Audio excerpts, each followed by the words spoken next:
Shabbat Shalom, everybody.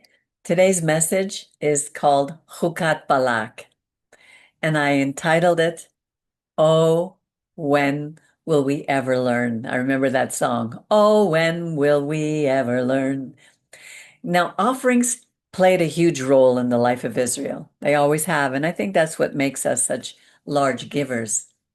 But this week's double portioned Chukat Balak begins with another type of offering, the red heifer. The red heifer had to be burned up completely with its blood outside the camp, far from the center, the holy center, the tent of meeting.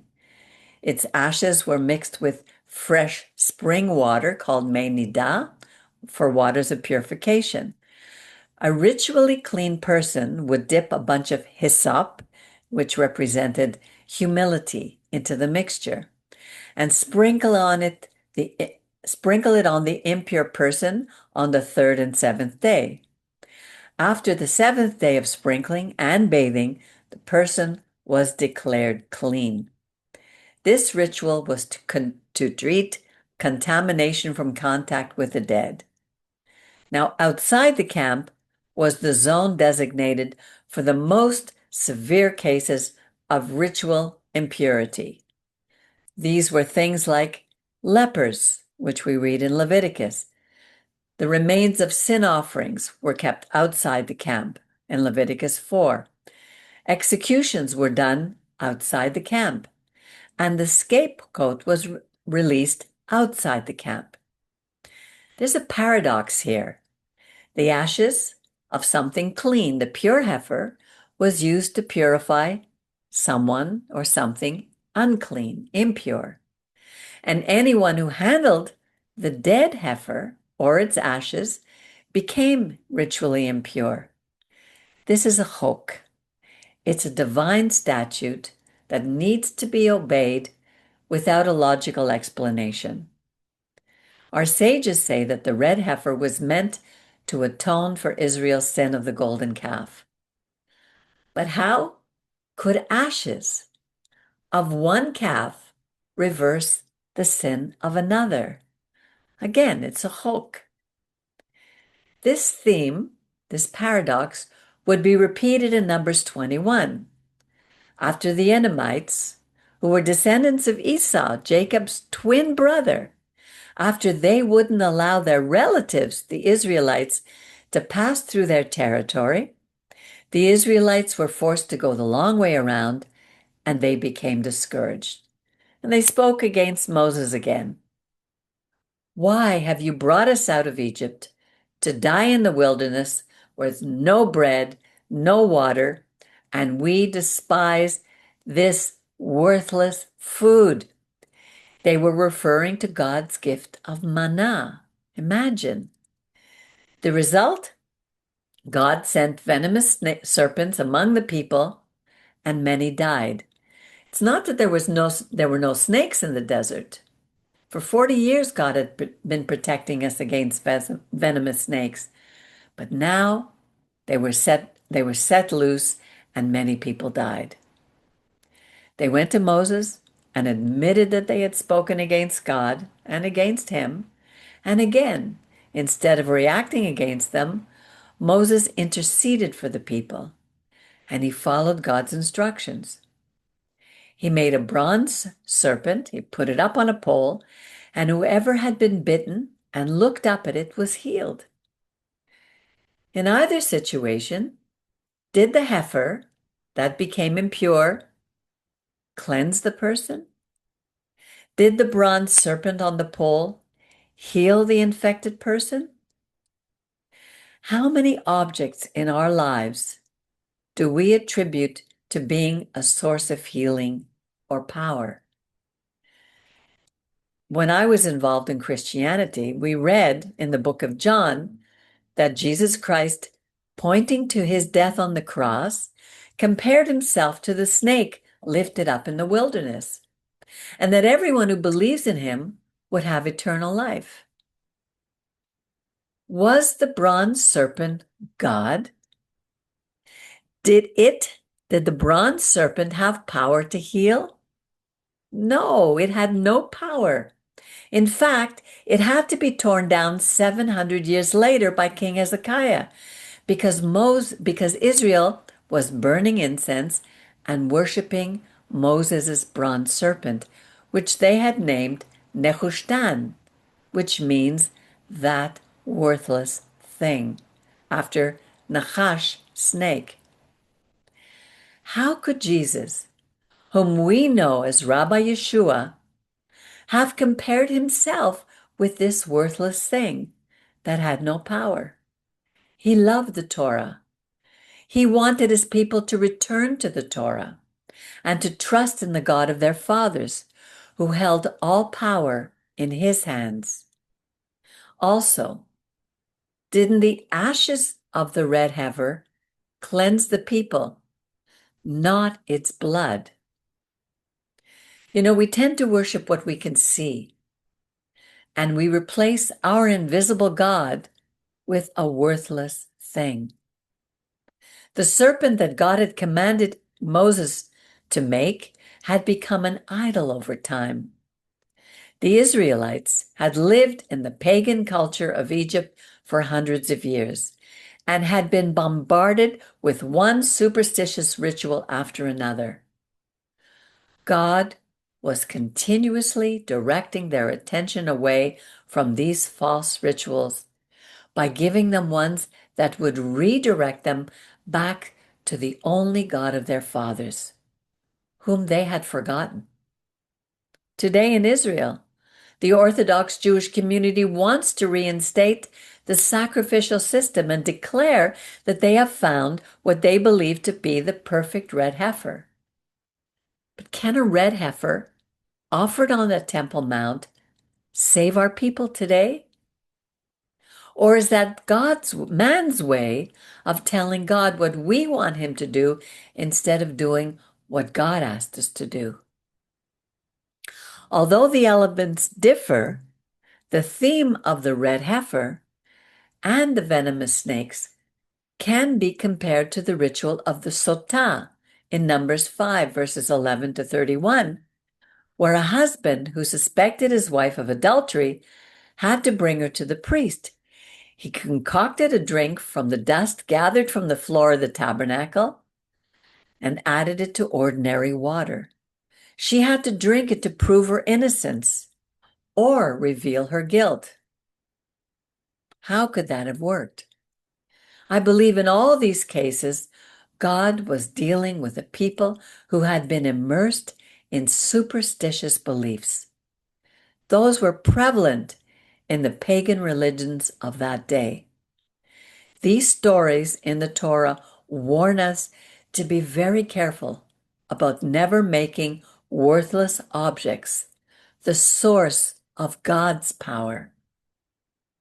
Don't we realize how easy it is for us to replace God with things like a cross or a mezuzah or even a Torah scroll, a black stone, a rabbit's foot, a horseshoe, a crystal, and on and on. Our people today have been living in the diaspora among pagan cultures for thousands of years. We are still believing in superstitions that are rooted in pagan beliefs, and we have forgotten God's words, rooted in wisdom and truth. Our prophet Hosea said in 4:6, "My people are destroyed for lack of knowledge."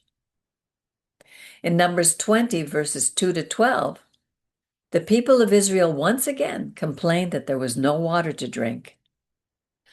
God told Moses to take his rod, gather the assembly, and he and Aaron were to speak to the rock, and it would bring forth water for the congregation to drink. But instead of speaking to the rock, Moses struck it twice. God told the two men, "Because you did not believe me, to sanctify me in the eyes of the people of Israel, you shall not bring this congregation into the land which I have given them." I don't think that Moses lost the right to enter the land because he simply lost his temper. How would speaking to or even striking a rock ever have produced water? God was directing attention away from Moses and Aaron and even Miriam, who were little by little over time being considered gods by the people. If they had entered the land with the Israelites, who would get the credit? Who would be sanctified in the eyes of the people, God or them?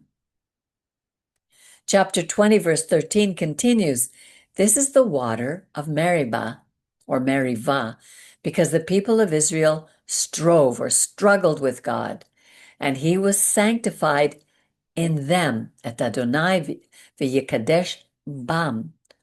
Who was the them by whom he was sanctified, which means set apart? Was it Moses and Aaron? Or was it the people of Israel? Our sages differ in their opinions about this, but like Rabbi Ibn Ezra, I believe it was the Israelites, because they were formed, we were formed specifically by God to be a nation with a calling. We were to be Or L'Goyim, a light to all the nations. We may not realize it yet, but when we, Israel, as a nation, or even as individuals within this nation, when we forget our calling and we lose our sense of purpose, the entire world suffers on every level. Whenever we forget our role, as we have so often throughout the centuries, God sends serpents to bite the people and remind us that his sanctity, his name, is affirmed through our behavior. That is an awesome responsibility, and many don't want it. In fact, I remember my father saying, "Well, I know we're the chosen people, but can you choose somebody else for a change?" God's name, Yud He Vav He, is always at the heart of the matter. His name represents everything about him, as our name does about us. It's like being born into a royal family. The name of that family is held in high esteem. And when anyone within the family desecrates that name by their poor choices and bad behavior, the family's name is tarnished, not just theirs. God is the true king. He gave Israel his code of behavior for us to bring to the whole world. And he will not allow his name to be tarnished by anyone or anything. Chapter 20, verse 24 says, "Let Aaron be gathered to his kin, his relatives, his forefathers. He is not to enter the land that I have assigned to the Israelite people, because you rebelled." He rebelled, meritem, against my command concerning the waters of Meribah. Meritem, or rebellion, refers specifically to rebellion against Father or God. This double parasha ends with Balaam, a Gentile prophet, who quietly rebelled against God's specific orders, and also against an Israelite man and a Midianite woman who paraded their rebellion before the entire community. We already know how God deals or dealt with rebellion in Parashat Korach. King Balak was simply following the custom of his day when he hired the prophet Balaam to curse his enemy. Balaam consulted with the God of Israel, who responded, "Do not go with them. You must not curse this people, for they are blessed." Like the previous rituals that had no power, could any man curse Israel? Of course not. The end of this parasha shows us how Israel can be its own worst enemy. Our actions have consequences. The Torah is brutally honest. The Torah tells us that Israel fell when they began to commit harlotry in Shittim with the daughters of Moab, Balak's people, the one who hired the prophet to curse them. That didn't work, but what followed did. The Israelite men were enticed by the Moabite women, along with its sexual rites of the Moabite gods. And so rebellion entered the camp once again, causing a plague to take the lives of 24,000 people, until Pinchas, Eleazar's son, stepped in and stopped the plague from spreading through an act of zeal for God, thus making atonement for the people of Israel. God saw the intentions of his heart, and he honored his deed. The Torah shows us that only God controls Israel's fate. No matter how hard they try, no human being can curse what God has blessed. God was showing Balak God was showing Balak, King Balak, who represents modern day governments. He's showing that Balaam, who represents modern day religions, and the people of Israel, who represent all humanity, that he alone holds ultimate authority. We would all do well to heed his warnings, his principles. God isn't asking for perfection from us. We all always are thinking we need to behave perfectly. We're not. We can't.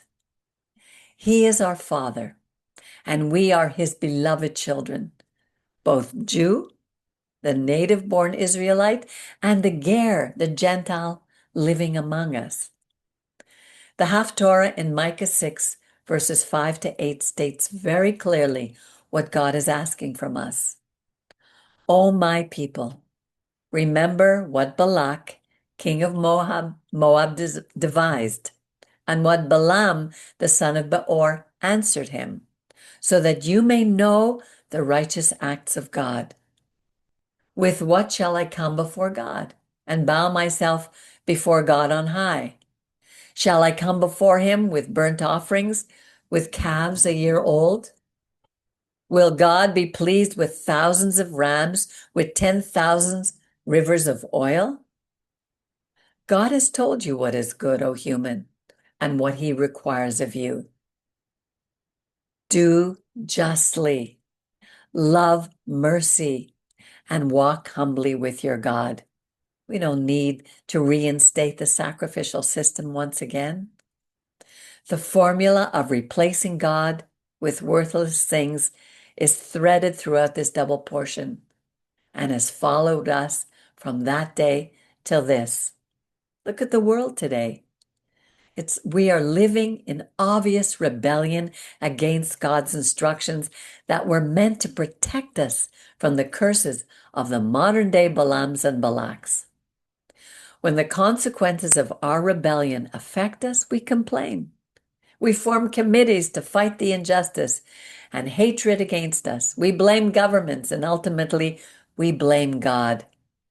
Then, after many of our people have suffered and have died, we cry out for a Savior. When will we ever learn that God has given us everything we need to save ourselves from ourselves? Shabbat Shalom. It was a hard message for me to give today because we all want to hear beautiful things. But, I spent 5 to 10 years involved in New Age and different religions. And the deeper I got involved in these pagan rituals, the more my life fell apart. And I still suffer the consequences of some of the decisions. And so do my children and their children. And we're living in a very, very corrupt world right now. I spoke to a man this week, a Jewish man, who told me that his daughter, he's in his 80s, he lost his wife. He told me that his granddaughter, he has three granddaughters, and that one of them decided, she's 14 years old, and that she decided that she wants to be a boy, and that here in Montreal they pay for free removal of her breasts. When I heard that, I felt sick. And this is a Jewish family.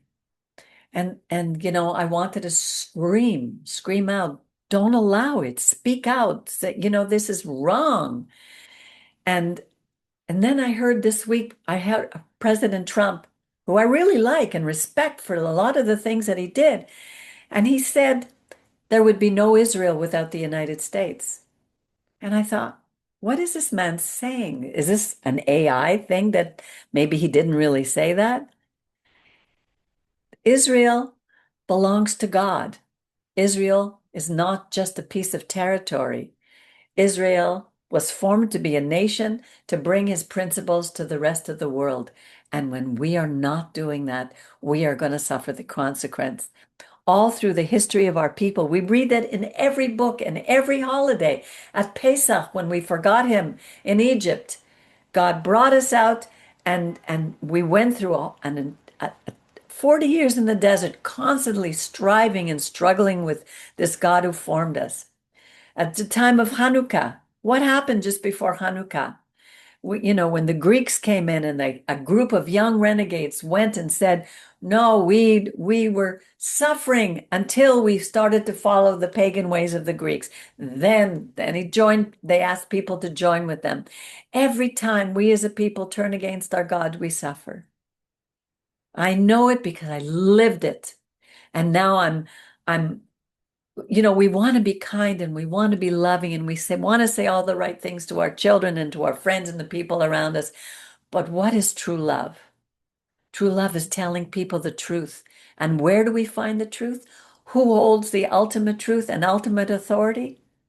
Only the God of our people, the God of Israel, the God who formed us to go out among the nations and bring them the commandments, the 10 commandments. This is the bottom line. And we have to examine our hearts each and every day, because we are held to a higher standard. And that's what God is showing us. If we raise a person up on a pole, like the bronze servant or Jesus Christ or anyone else, if we raise them up and put them on a pedestal and say, you are our gods, just like they did with the golden calf, we will suffer the consequences. There is no God like the God of Israel.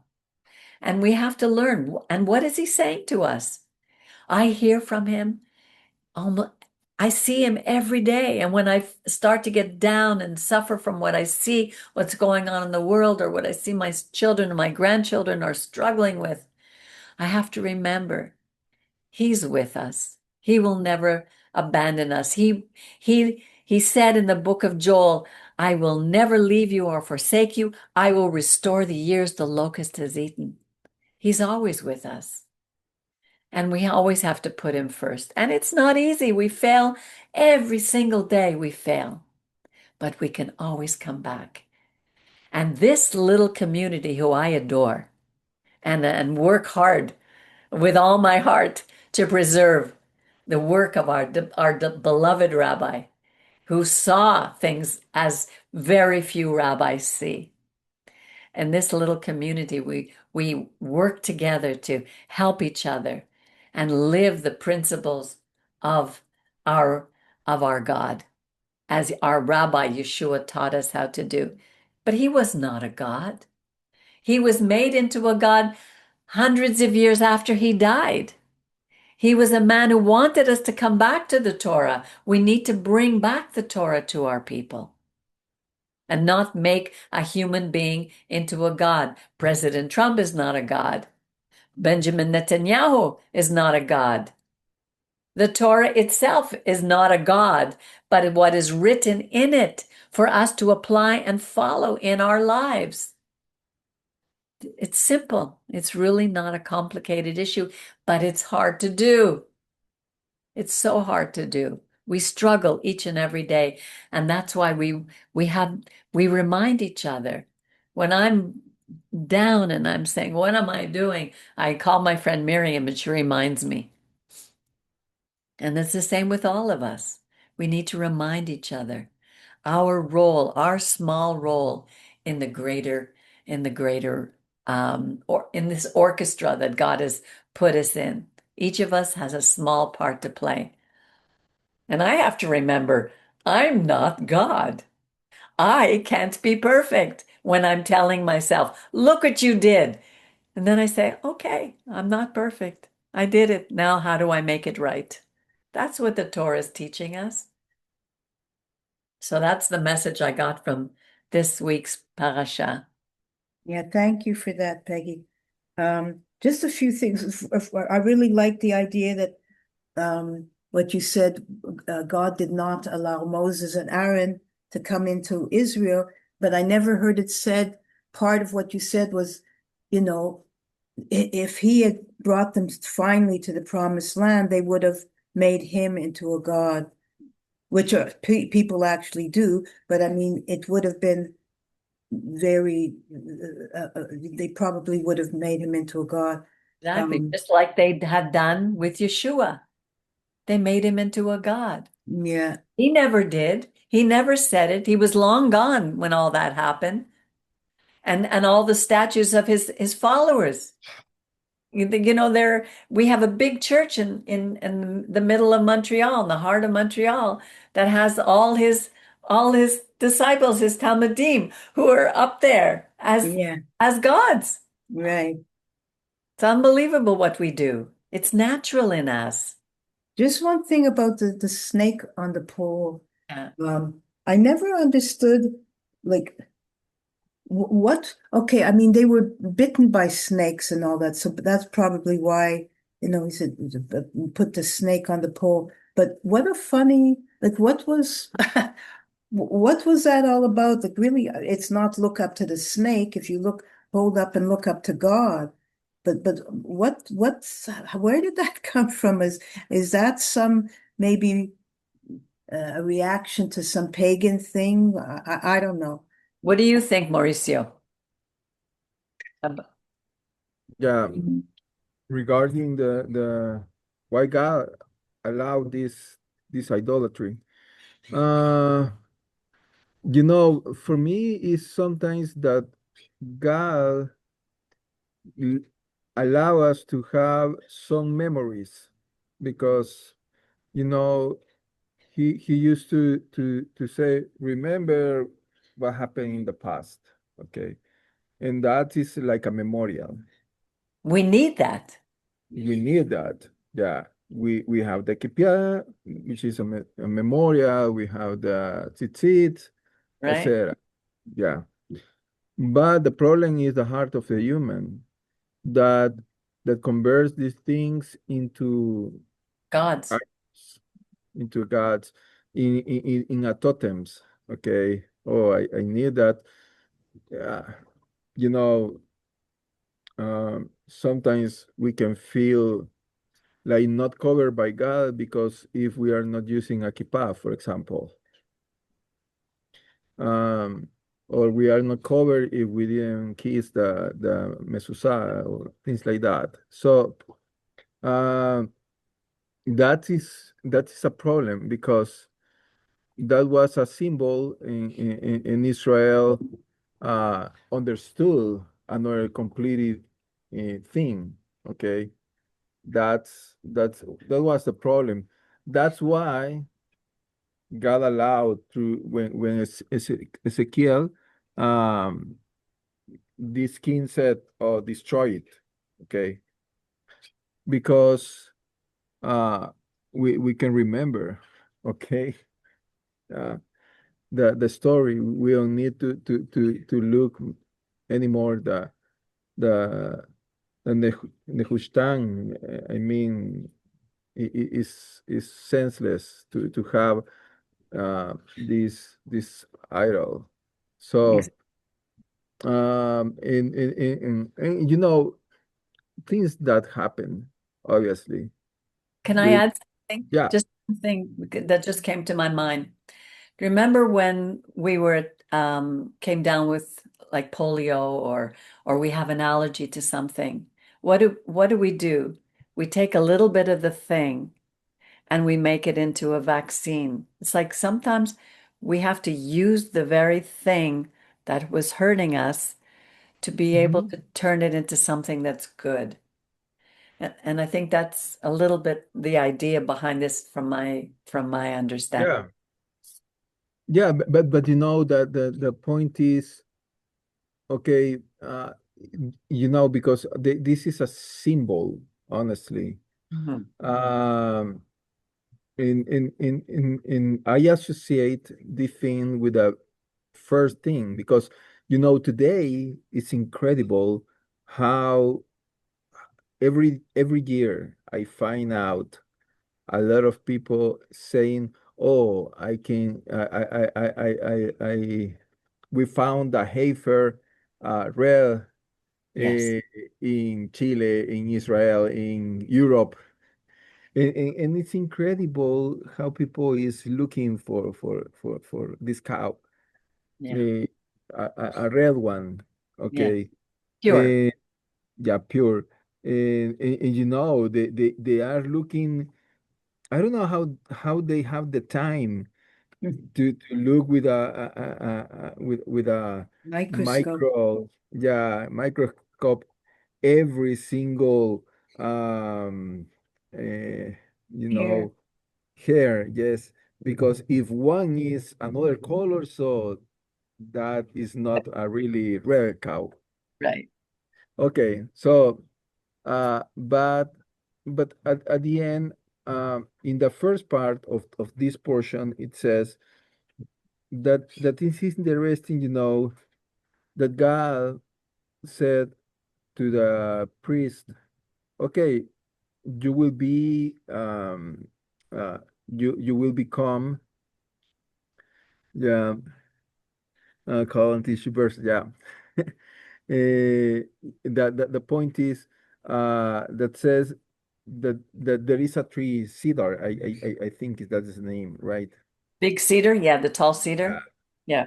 And it says, okay, just let me find out how it really said, because uh, because it talks about three things. It says the priest, chapter 19, verse 6 says, the priest must take cedar wood, hyssop, and wool dyed scarlet, with the extract of tolaat worm, and cast them into the burning cow. Okay, it's interesting that it seems that there is only a detail, but the point is that the cedar means pride. Right. The tallest tree. Exactly. Solicitry. The You can history. read the prophet Sorry. refers to persons who are very proud and very grief. Okay, it's like a cedar. Oh, I am a huge tree. Right. Okay, wonderful, strong tree. Okay, Right. and on the other side it says, and also take the hyssop. The Hyssop. hyssop, yeah, that hyssop is The a smallest. very tiny, Yeah. smallest one. That means also people who believes, oh, I am nothing. Right. Oh, I don't have any value in me. How many people believes that is the condition of to be humble, Yeah. It was. It was meaning I used. am nothing. Was used to sweep the floors. Yes, Yeah. to clean your ears. Yeah. So that is something that really teach you your pride, Right. and probably your humbleness, but not really humble is when you believe you are nothing. Like low You are, self-esteem, like you said last week. yeah. Yeah. And on the other side, it says in Mossborn, the third thing is a wool dye scarlet, Right. but but it's interesting that the Torah mentions the tolaat, which is a worm. Worm. Okay. Yes. Yeah. Remember what David said about the worm?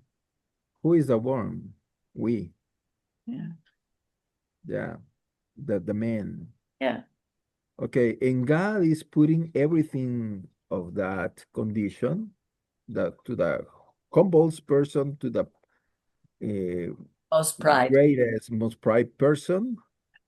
Nobody in that condition between worms. Okay. You need to be born. Wow. Okay. Okay. Your condition, no matter what is your condition. Right. So in that throws into a hook because as you mentioned, there is no sense about this commandment. It's just obedience. Right. Okay. And so then the person will be clean. Yeah. So if we really connect this idea with the serpent, okay, first there is something that happened prior of the serpent episode. One is that Miriam died, so the prophecy stopped. There's no more water. Okay. So that is a condition, a new condition for this new generation. Second, Aaron died also. In people mourned Aaron for 30 days. That means that also, according to some commentaries, they said that the cloud that protect Israel disappear or reduce itself a lot. Okay, so because it's like, and this is a connection very powerful with Bilam and Balak. Okay, because at the very same time, the serpents were always there, but people never noticed they were there because they were covered by the presence of God. Protected them. Yeah. I can imagine, and this is like a photo for me in my mind, that Israel never touched the ground. They were covered by the cloud and Mm. they were walking in the air, we can say, because it says that in 40 years, no one changed Sand, the sandals never wore out. yeah, the sandals. Yes. So That's true. I'm wearing in shoes from 40 years ago. yeah, Yeah. if you have something of 40 years, okay, Yeah. and especially if it's a sandal made of Leather uh, skin, yeah, leather. So the leather it really breaks. wears down. Yeah. Yeah. So and you start to walk and it's like a stripes in the different parts. Okay. Right. So how it could be? Yeah. It- so and then Aaron died, and it's like, oh, here right now there are snakes. We are not really protected. Mm. But when appears the because it says that God sends some snakes. So the snakes probably were all in the desert. I Oh, don't know if you have seen, but yeah. I have seen many National Geographic videos and it's incredible how many snakes lived in the desert. Right. So um in after 40 years, no one snake appeared. So that is not possible. Right. Right. um, in what happened that God moved them from different places. First, they were to the Edom, to Edom. In at Edom, God says, "Do not fight with them. Just cross just cross that land and surround them, and go to the Yansuf." Okay, it's like returning to the beginning. Right. Yeah. In that is honestly a hog, like the real heifer, because why God is sending me back to the Yansuf? It's not supposed that I have to go to the promised land, but God wanted obedience. In what happened at that moment? Oh, well, the cedar start to grow up. Okay, and then what they use? The mouth to to to to say to God, why did you send us to this place to die? That is in resume. Okay, and they start to say we are worried about eating manna. Okay, we don't want more manna. It's like this is not a happy people. This is a complain people who are not thankful. Exactly. And then what in the place they arrive, its name, I can't remember its name, but it's very interesting. Talking about The, sheep. the Were they or let me see. Um, the prior to this place, they and also this is very important. Moses, God told to Moses, speak to right. the Rock. rock. But Moses, honestly, he was like the Aesop, okay, humblest man of the world. Yeah, But at the moment, he he he he showed that he was a worm also. Why? Because he just lost the brother and sister. He he was was right now complaining with people. fed up. Okay. In after it's not 40 years at all. I mean, it is more than 80 years of life complaining with people, first with himself, and then 40 years. I don't know. When I have to complain, for example, with my family, 1 hour, and suppose that I love them with all my heart and I can give my life for them. But when they start to complain with myself, 1 hour, sometimes I just I just want to take that from the neck. I totally understand that. And it's Yeah, interesting because just to interrupt, don't hold your thought, because I was thinking of all the places after I came to believe in God, all he would bring me back to the beginning, even in my yeah, life, where I lived before when I made the first big mistake and entered the new age, and he would heal it. When we yeah, come back with the right attitude. He heals all these things in us.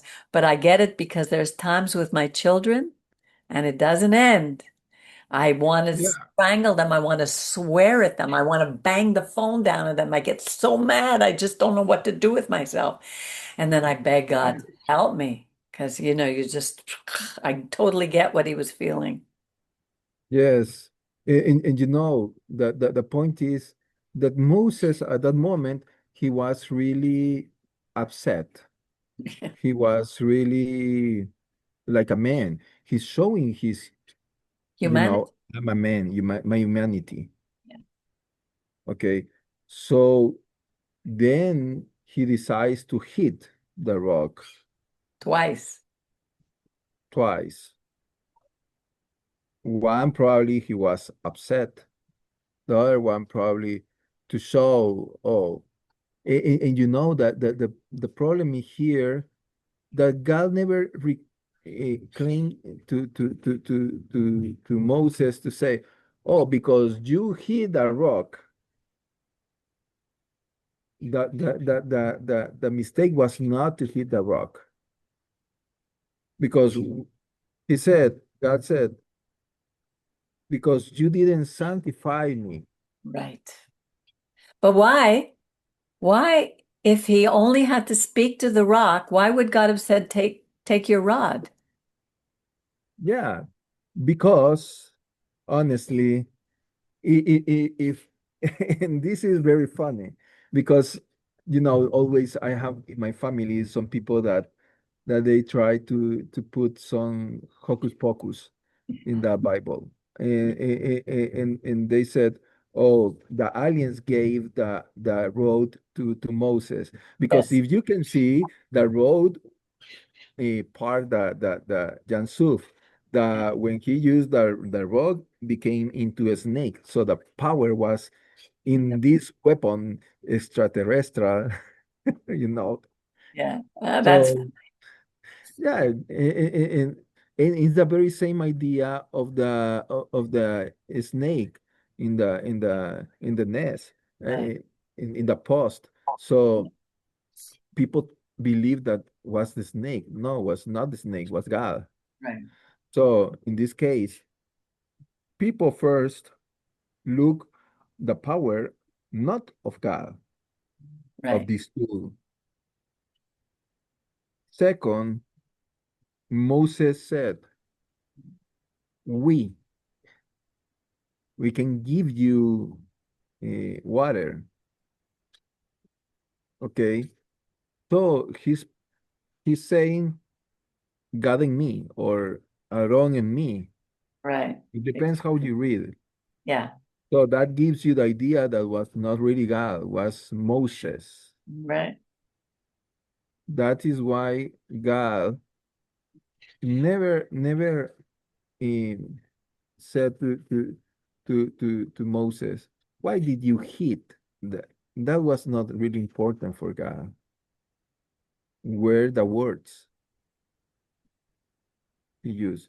So Did not say um my name in in front of the people. yes, Yeah. you take my name. In vain.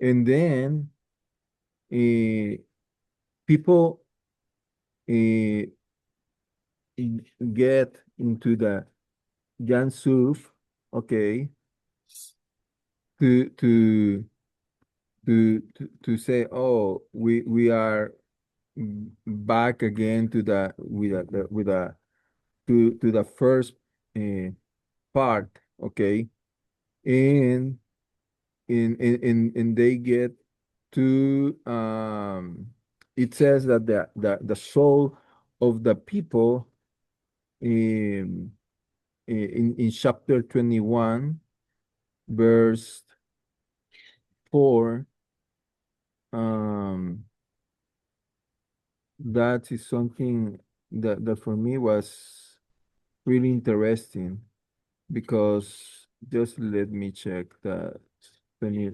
Okay, they journeyed from Mount Hor, which means destruction, right? By the way of the Sea of Reeds to circle Edom. And that is interesting. The people became disheartened because of the journey. But when I was reading something that that the soul is like to be like this and the soul became just like a little one, okay, absorb it, but Shrink. something is Yeah. straight. Yeah. In at that moment, okay, they start to complain with God. Mm. Um, I don't understand exactly, for example, why God sent me back to this place, for example. I don't know why God allowed me to return back to this moment in my life. That is what is happening. And then your soul is like straight, get it straight. I don't know. Like uh, Drink. yeah. So that is something that is happening in the heart of Israel.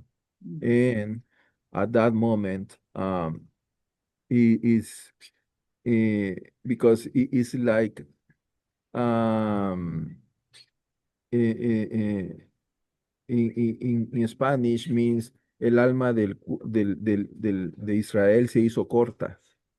It's like they cut the soul. Yeah. Okay.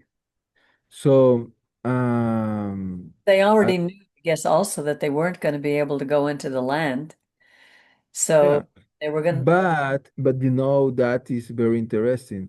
So God sent snakes, and what's the snake at the beginning? the one who tempted. Yeah, the one that tempted, but they seduced uh, Eva, Eve Yeah. for this to sin against God, and it used the mouth. Right. But these people right now, after 40 years, the second generation was different a little bit of the first, because if we read carefully, after they get bite by the snakes, they didn't God Moses didn't uh pray to God immediately. First, it says that the people go to Moses, and to Moses they said, we have sinned against God. And that is very powerful because they assume responsibility. Right. This was the next generation then. Yes, was the next generation. Mm. So because they wanted to go to the promised land. Right. So and that is very deep because they showed teshuvah, and then Moses prayed to God, and God said, okay, now you will not make yourself use the road, for example, talk to the snakes. No, you will build a snake. Okay. So people can see the snake. It doesn't say will be healed. It says will live, which is there is a difference Interesting. Yes. because I was bite, so I can feel the pain, Right. but at the end, I trust in God that even I feel pain, I feel the poison into myself. I will live at the end. I will Right. trust in God. Right. Okay. It was not something like miraculous. Oh, I see the snake, and then I will be healed, and I can see pour the in my where the snake bite me, the poison. Okay. Very important. Wow. That's good. Yeah. Yeah. So right now, and probably they have a remembrance. Oh, here is the bite. Okay, I don't know. I'm sure they did. Yeah. Yeah, in at the end they were saved. Okay, Yeah. but again, the ones who had pride, they will not see the snake. Right. So they will not sleep. The pride will not let you live. Right. But if you are humble, you will obey the hawk. Why see a snake kills me?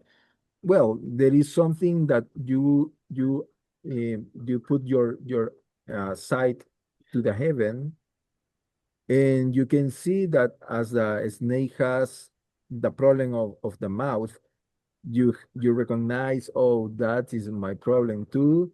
So I made teshuvah, and that is beautiful, but you need to be humble. Right. So it is again referring to the first part of the real Hefner. Take the pride, take the humble, and take yourself, your condition, and burn into ashes. Okay. And then you will be healed. So that's it, probably the center of this portion. Okay. God is always showing us the salvation, but sometimes our pride, or to say, uh, you know, uh, false humbleness, or Humility. do not recognizing our condition, Mm. will not make us uh, get get to get life. To Okay, live. to to be saved by God. Mhm. Interesting. Do you, Yeah. ha- is there any inkling of how close we were? Like, is the whole generation, that whole first generation had to die in the desert?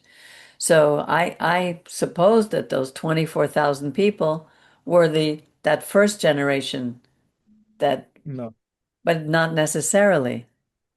not necessarily. They could be priests, they could be Levites, they could be Israelites, because all of them, okay, sin against God. Oh, Remember, they wanted to go to the promised land, and then we start to see they part, and and they stop at some places, and that is interesting. And is a very same principle of God's covering, that sometimes we are not aware that Bilam is there with Balak, the right. snakes, okay, Yes. again. Yeah. And so uh, and the problem is, you know, sometimes we have this problem in our lives, okay, that sometimes is not merely obedience, is trusting that what God said is the best for us. Yes. That seems to But be the for me, is very hard, honestly, because I, course. I I have a lot of problems, and I don't trust in God. I can say in my words, I trust in God, okay. But when the action needs to come, I doubt, okay. Yeah. We believe in him, but we don't always trust him. There's a difference. Yeah, We know he's there. We've seen him work in our lives, but when the next trial comes, when the snakes start to bite, and it could look yeah, like anything, that's when we're tested. Do I really trust that he will handle this situation? And how much of me has to get out of the way to let him handle it? Or how much has to take action? These are very difficult things. Walking with God is not easy. yeah. Yeah. Well, I have to leave because Santi is at class right now. Okay, we all And have to he leave. said, Yes, thank you, Mauricio, for your input. Miriam, I always appreciate your input. And so let's continue to praying for each other. We pray for you and for Santi, for your family, for and pray for Venezuela. life, You for know, Kelly. Yeah. I'm really, my heart is broken for Yes. what happened, because I have lived 3 earthquakes Wow. in my life, very strong earthquakes, Yeah. and I know how it feels, how how weak, how human, how warm you can be Yeah, at that situation. exactly. And you know, you cannot do nothing but trust in God and the pain that people is suffering right now Yeah. we Horror. pray for Venezuela. Yes. Okay. And let's continue to pray for Israel, who's also undergoing new Yeah. attacks in Iran. You know, we may be living here. We look at Sarai, who's sitting there and quiet, the nice breeze blowing. She's relaxed. And we may think everything is great, but the world is going through a rough time. Thank you, Mauricio. Have a wonderful rest of your Shabbat. And Amen. we continue to pray for each other. Shabbat shalom. Shabbat shalom, everybody. Shabbat shalom. Shabbat Shalom. Shabbat Shabbat shalom. Shalom y buena semana. Buena semana. Sadi, did you find a new job? I know you were looking for an employment. Si tengo otro trabajo, ¿me Sí, preguntas? sí. Good, you understand. Bueno, No, este, no, estoy en eso, para principios de julio, a ver si me cambio a otro. okay, let's pray. Oramos para ti. Muchas gracias, De es nada. verdad. Pray for Brian. Brian is going in for surgery next week on Thursday. Pray also that God would help him with all the little things he has to deal with in that place. It's not easy. Moshe, blessings again for you and your family. May he provide work for you so that you can take care of them. And we thank you, God, for all your teaching and for your protection in our lives, even when we don't see it. Thank you very much. Bye Shabbat. bye. You're Muchas welcome. Shabbat gracias. shalom. Nada. Shalom. Shabbat shalom. Bye bye.